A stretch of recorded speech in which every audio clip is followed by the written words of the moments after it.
What's up, Lods? Ituturo ko sa inyo, Lods, kung paano testerin itong Alifan Honda battery operated na CDI. Panoorin yung buong video, Lods. Matuto ka dito. Bago ang lahat, introduction tayo mga Lods. Sige, Lods.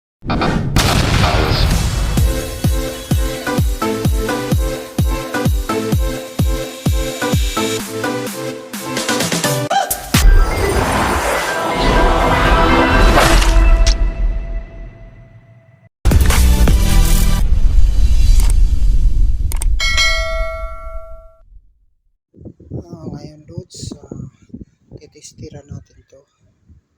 Itong pins na to, kung ito ba ay buo. Makikita nyo, Lods, diba?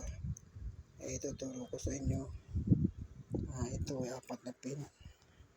Yan, Lods, nakikita nyo naman. Ito yung pulser sa kandang kaliwa.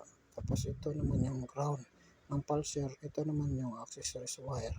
Positive o 12 volts. Ito naman, Lods, malalaman natin yan kung buo ito sa pamamagitan ng itong multi-tester natin. Ang gagawin natin, Lods, lalagay muna natin sa continuity ang ating multi-tester. Pailawin natin para mas makita ninyo at maunawaan natin. Lods, diba? Nakikita na nakalagay sa continuity. Ito, Lods, ito yung ground natin. Ayan, ito yung ground natin. Ito yung block. Ilalagay ko to dito. Bawat isang pin dyan. Pag ilagay ko itong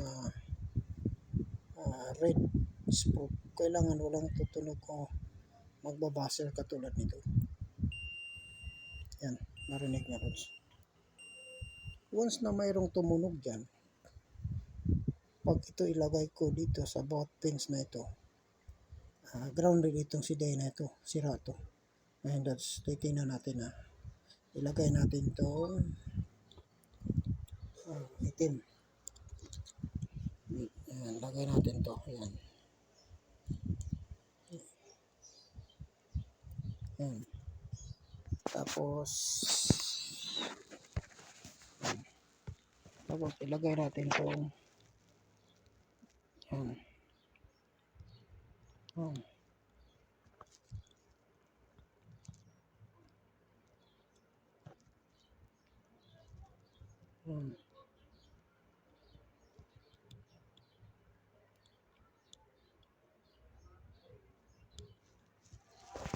Diba? Walang tumunog, Lods. Kung nilagay natin ito. Ayan. Ito.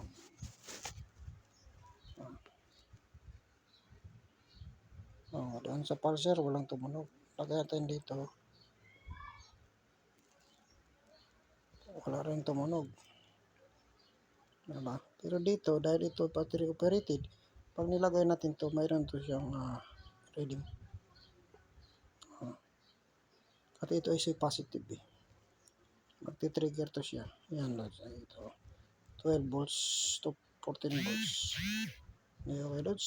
So, mayroon tayong katanungan. Ito ay buo na battery operated na CDI. Alifan na CDI. Sige, Lods. Ingat tayo sa ating vlog. Bye-bye.